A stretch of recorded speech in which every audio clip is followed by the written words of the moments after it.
There is a circular tube in a vertical plane. Two liquids which do not mix and of density d1 and d2 are filled in the tube. Each liquid subtend 90-degree angle at the center.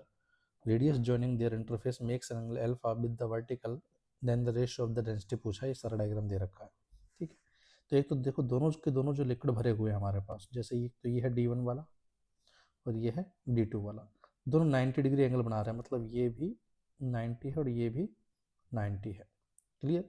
और static condition में इनको जो छोड़ा तो इस तरीके का scenario जो तुम्हें सामने नजर आ रहा है, मतलब एक चीज़ तो क्लैरिटी है कि definitely d1 greater than d2 रहा होगा, तभी जाके हैवी नीचे, हैवी वाला लिक्विड नीचे की तरफ और लाइट वाला लिक्विड जो है वो हल्का ऊपर की तरफ शिफ्ट हुआ है। अब अगर ये स्टैटिक है तो स्टैटिक लिक्विड की हमारे पास प्रॉपर्टी पता है कि अगर कोई स्टैटिक लिक्विड जो है हमारे पास, तो उसमें क्या होता है, किसी भी एक हॉरिजॉन्टल लेवल पे हम जो होता है एक ही लिक्विड में एक ही हॉरिजॉन्टल लेवल पे अपन प्रेशर को बैलेंस कर सेम बता सकते हैं। ठीक है, एक ही लिक्विड में एक ही हॉरिजॉन्टल लेवल पे प्रेशर को क्या कर सकते हैं, सेम। तो ऐसे में अगर मैं d1 ये वाला पॉइंट ले लूँ, मान लो ये वाला पॉइंट है मान लो 2, और इस हॉरिजॉन्टल लेवल की अगर बात करूँ, ठीक है, जो देखने में लग रहा होगा सर्कमफेरेंस पे आ गया, रियलिटी में ऐसे यहाँ कहीं होगा है ना। तो अगर मैं इस लेवल की अगर बात करूँ, इस पॉइंट 2 की, तो ये पॉइंट 2 d1 की यहाँ पे सरफेस पर है, और यहाँ पर ये जो पॉइंट 1 है, ये पॉइंट 1 और पॉइंट 2 दोनों एक ही लिक्विड d1 पर है। तो मैं कह सकता हूँ जितना प्रेशर p1 का है उतना ही प्रेशर किसका होगा, p2 का। यहाँ भरी हुई जो मान लो कोई भी एयर या गैस भरी हुई, उसका एक बार के लिए प्रेशर में p एयर मान लो, तो यहाँ पर भी इस लिक्विड की सरफेस का प्रेशर भी p एयर और यहाँ का प्रेशर भी p एयर।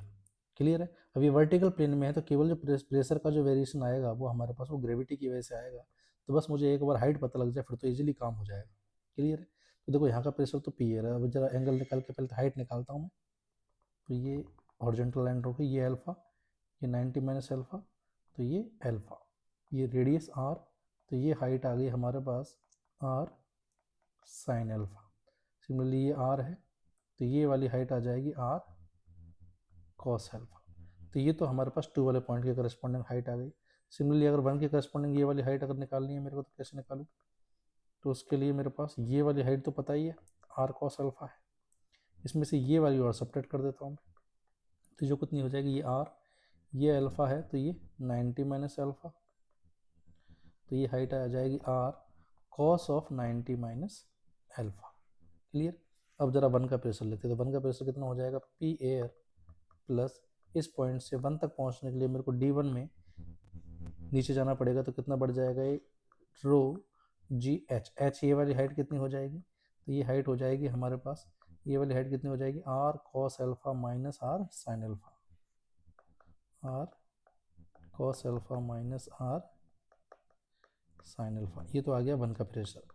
2 का प्रेशर क्या लिखूंगा, इस जगह का प्रेशर है p एयर, ठीक है, और 2 तक पहुंचने के लिए मेरे को d2 में कितना चलना पड़ेगा, एक तो r sin अल्फा और साथ में r cos अल्फा, तो उसका प्रेशर कितना बढ़ जाएगा, रो जी एच कितना हो जाएगा, r sin alpha plus r cos alpha. बस यहाँ से d1 d2 का रेशो आ जाएगा बिजली।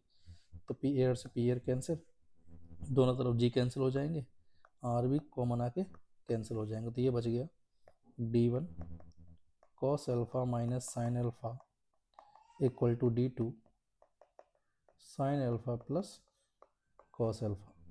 तो हमसे पूछा d1 रेशो d2, तो d1 रेशो d2, एक चीज़ तो क्लियर है, d1 रेशो d2 जो है वो ग्रेटर देन बनाने वाला है, क्योंकि कितना हो जाएगा, sin alpha plus cos alpha upon cos alpha minus sin alpha. तो ये साइन में तो मैच नहीं कर रहा, साइन कॉस में इसको एक 10 बना देते हैं, तो इसको कॉस से डिवाइड कर दो, तो बन जाएगा cos अल्फा से डिवाइड करती है 10 अल्फा प्लस 1 अपॉन में 1 माइनस 10 अल्फा।